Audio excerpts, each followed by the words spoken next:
ابھی اس وقت ہم ایک فون کال لے رہے ہیں اور یہ فون کال جو ہے یہ ہمارے ملک کے محسن بھی ہیں, ہمارے ملک کے ہیرو بھی ہیں, اور انہوں نے ہمارے ملک کو وہ ایک اثاثہ دیا اور ہیلپ کی جو کہ آج پاکستان کی بقا کی جنگ میں ایک بہت بڑا کردار ادا کر رہا ہے. ہمارے ساتھ فون پر موجود ہیں ڈاکٹر عبدالقدیر خان صاحب. السلام علیکم جی. وعلیکم السلام ورحمۃ اللہ جناب. کیسی طبیعت ہے آپ کی سر؟ اللہ کا کرم. آپ کے لیے ہمیشہ دعا گو رہتے ہیں کیونکہ آپ نے پاکستان کے لیے جو ایک یہ جو نیوکلیئر ریسرچ کی, اور جیسا کہ آج ہم بات کر رہے تھے زید حامد صاحب اور میں بیٹھ کے کہ جو پاکستان کی جو نیوکلیئر ٹیکنالوجی ہے وہ ایک طرح سے ایسا ہے کہ کوئی پارٹ فورڈ کا ہے, کوئی والوو کا ہے, کوئی ٹویوٹا کا ہے, کوئی ہونڈا کا ہے, اور یہ ٹیکنالوجی جو ہے یہ کٹنگ ایج ٹیکنالوجی پاکستان نے ڈیولپ کی تھی, اور آپ ان وقت سے گزرے ہیں, اور یہ وہ ڈریم تھا جو کہ کسی وقت لگتا تھا کہ کبھی شاید پورا نہ ہو سکے, لیکن آپ لوگوں نے اس ڈریم کو پورا کیا ہے. کیسا آپ کو اس کے اوپر کچھ تھوڑی سی روشنی ڈالیے پلیز. بہت اچھا تھا. دیکھیے نا, جب ایک تو 71 کے وار کے بعد ہماری حالت بہت ہی خستہ تھی, پوری قوم کا مورال ڈاؤن تھا. جی. اور اس کے بعد دھیرے دھیرے سمجھنے کی کوشش کر رہے تھے, بھٹو صاحب مرحوم کوشش کر رہے تھے, لیکن اس کے بعد جب ہندوستان نے 74 میں 18 مئی کو ایٹمی دھماکہ کیا تو پھر پاکستانی قوم کا مورال بالکل ہی زمین پہ جا لگا. انہیں یہ احساس ہو گیا کہ پہلے آدم ٹوٹ چکا ہے, اور اب اس کے بعد ہندوستان کے پاس ایٹمی قوت آ گئی تو ہمارے پاس اب بچنے کا کوئی چارہ نہیں ہے. ہمارے قیام کا یا ہمارے وجود کا جو ہے ہمارا وجود جو ہے وہ خطرے میں پڑ گیا ہے. اور سب کو یہی امید تھی کہ خاص طور سے مغربی ممالک کو بھی کہ چند سالوں میں ہندوستان بلیک میل کر کے پریشر وغیرہ ڈال کے ہمارے ملک کے ٹکڑے ٹکڑے کر دے گا, مغربی پاکستان کے بھی. تو اس وقت پھر میں نے بھٹو صاحب کو لکھا کہ جی میں اس قابل ہوں کہ پاکستان کو بہت ہی جلد ایٹمی قوت بنا سکتا ہوں. اور اللہ تعالیٰ کا نظام دیکھیے کہ میں تو بالکل ان نون تھا, کوئی مجھے جانتا بھی نہیں تھا. میں پروفیسر سلام یا دوسرے لوگوں کی طرح مشہور نہ تھا, لیکن بھٹو صاحب مرحوم نے میری بات پہ یقین کیا اور مجھے پوری دعوت دی کہ آ جاؤں. اور میں نے پھر وہ ماشاءاللہ یہاں کام شروع کیا. حکومت کی مدد کی, اللہ رب کا کرم تھا, ہم لوگوں نے جان لگا دی.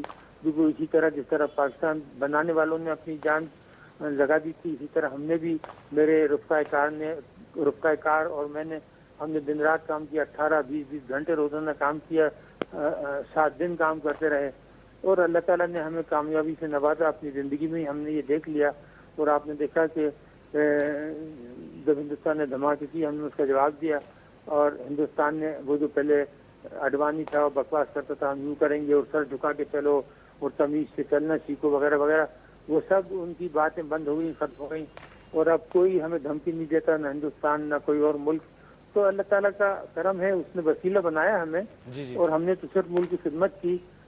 ہمارا فرض بنتا تھا کہ اس ملک نے ہمیں سب کچھ دیا, اس قابل کیا کہ ہم کچھ کر سکیں, اور ہم نے کوشش کی کہ اپنا فرض ادا کر دیں.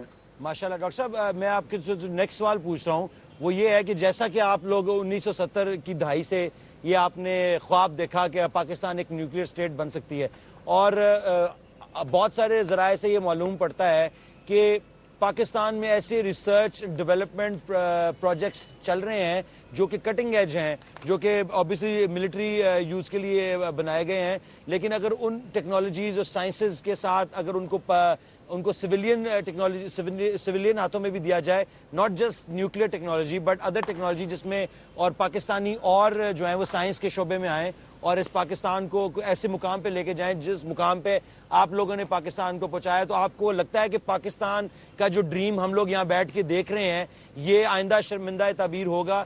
کیا یہ لوگ موجود ہیں پاکستان کے اندر جو کہ اس کو سائنس اور دوسرے باقی شعبوں میں, تعلیمی شعبوں میں اس کو آگے لے کے جائیں گے, اور آپ کیسا خیال رکھتے ہیں آپ اس کے بارے میں؟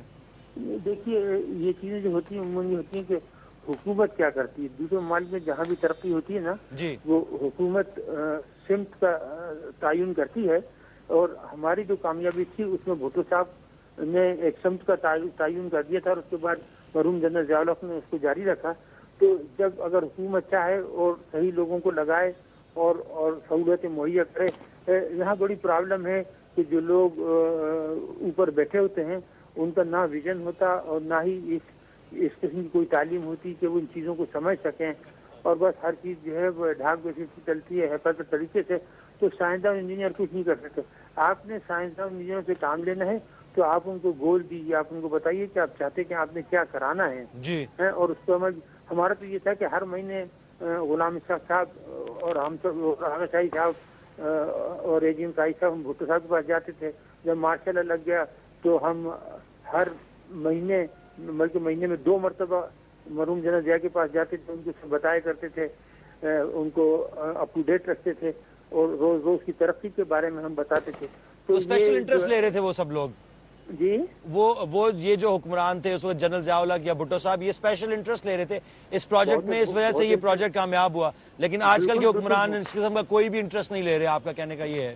میرا کہنا یہی مقصد، کوئی انٹرسٹ نہیں لیتا. آج کل تو بس لوگ جو ہوتے ہیں یہ ہوں جو پہلے والے ہوں کچھ بھی ہوں، لوٹا ماری میں اپنے چکروں میں نمبر بنانے میں لگے رہتے ہیں اور جو چیزیں ہیں جو ملک کی بھلائی کے لیے اس کو دھیان نہیں دیتا. ڈاکٹر صاحب آپ سے ایک لاسٹ سوال پوچھیں گے، اس کے بعد آپ کو ہمارا بہت بہت شکریہ ہوگا آپ کا اس شو کے اوپر آنے کا. آپ پاکستان کے سب سے عظیم سائنسدان ہیں اور آپ کی جتنی عزت کی جاتی ہے پاکستان کے اندر، آپ کو ایک ہیرو مانا جاتا ہے. آپ پاکستان کی یوتھ کو کیا پیغام دینا چاہیں گے کہ وہ کس طرح اس سارے جو بادل اس وقت ہمارے اوپر چھائے ہوئے ہیں، یا مایوسی کے، یا یہ سب جو کچھ ہو رہا ہے، جو کہ بجلی نہیں مل رہی، یا ہمارے پاس ایٹمی بجلی گھر بھی ہے لیکن پھر بھی ہمارے پاس بجلی نہیں ہے گھروں میں 12 گھنٹے، آپ یوتھ کو کیا میسج دینا چاہیں گے تاکہ وہ مایوسی کا شکار نہ ہو جائیں اور بد دل ہو کے یہ ملک نہ چھوڑ جائیں؟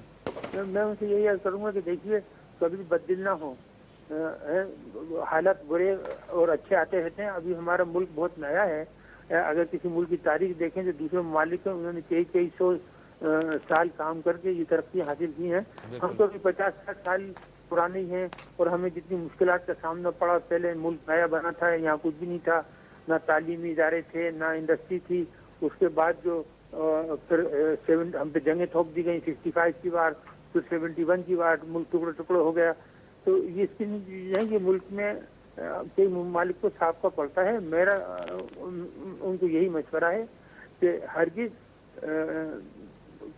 ڈس اپوائنٹ نہ ہو اور نہ ہی پیسے نصف اپنے کام میں لگے رہیں.